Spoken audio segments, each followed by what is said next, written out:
Oh, I love listening to you speak. It's like being in a film. Thought you would see what I see. I chose bullying as the topic. Well, I didn't kind of choose it just chose me kind of thing. And I think because I'd been bullied at school and it was really traumatic for me, it was awful.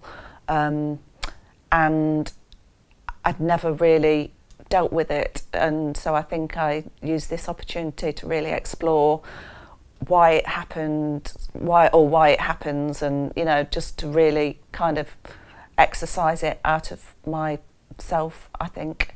But also it's something that's, people are still bullied now. I think actually bullying's worse now because you can get cyberbullying as well. So, when I was at school, it hopefully stopped when you got home.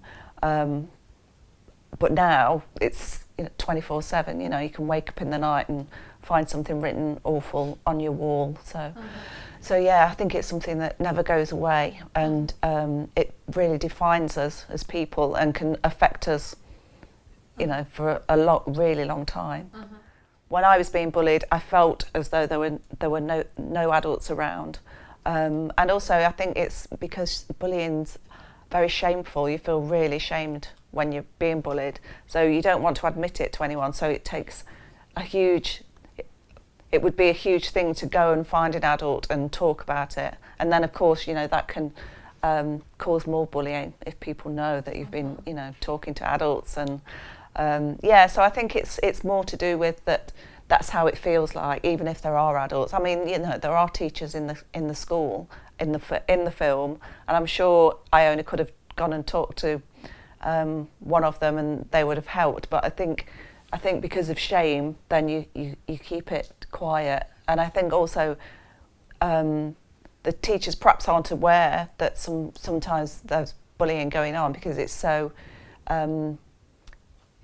hidden, especially with girls. I think girls are really great at subtext and it's more sneaky, whereas a boy, will just come over and thump you and it's over. I think girls, it can go on for a lot longer and it's very hidden and more sneaky. I think we're much cleverer than boys. Yeah. We all have to create this mask, especially at school, I think, and it's all about survival. And so I think hopefully the film isn't completely black and white with goodies and baddies. I think hopefully it shows different shades, and I think it's the pressure. I think it's to do with the pressure of being a young woman. I think Gavin, my producer, suggested somebody else, and I watched a YouTube clip and then saw Joanna, and I said, oh, actually I like her, and he said, oh, that's Joanna Scanlon. And then I watched a YouTube clip of her being interviewed on the red carpet for something else, and just the way that she was listening, and she got this intensity behind her eyes, and she was listening to every little bit, but she got this unpredictability as well, that I was like, God, I want to watch you, and I don't know which way you're going to go. I don't know whether you're going to smile and answer the question nicely, or you're going to snap.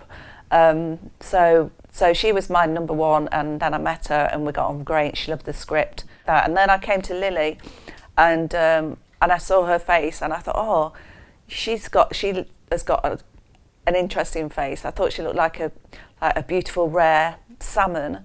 But I thought, oh, she doesn't look like Iona, because in my head, Iona has got really dark hair, and of course Lily's a redhead. But I pressed play anyway, and then as she was doing this little improvisation as Iona, I was like, oh, God, you are Iona. And she got this aura, and she got this fairy tale quality. I think hopefully it's getting better, and it's less common for a woman to be a director, but I think it's still, the statistics are still really shocking, and it's really low. So I don't know what it's like to be a male director, so I don't know how to compare what it would be like, because I am female. All I know is that I think women, we've all got to try and change that. So I think that's why I try and encourage girls and young women to have a go, because I think as women we can talk ourselves out of these things because it's a bit scary. So I think, so hopefully by making films ourselves now, we'll change it for the future.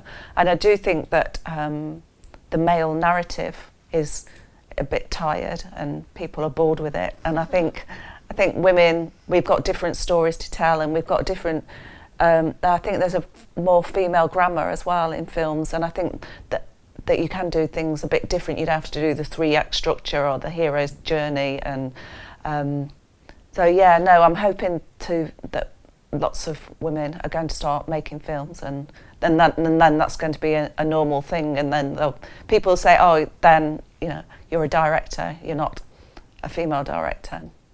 I want to write a kind of horror nightmare film about a woman who's got postnatal depression, because I think that it lends itself to the horror genre, and I think it's a subject that I have postnatal depression, and I think it's such a lonely and still taboo subject, but I think it's because of the nature of it and how terrifying it is, and there's a lot of hallucination and psychosis, then I think it's a subject that really lends itself to horror. And I don't think I've ever seen a film about postnatal depression because, well, I don't know, because men have been making the films and they're not interested, or they're not, it's not a subject that men are drawn to. But yeah, so I can't wait to get my teeth into that one.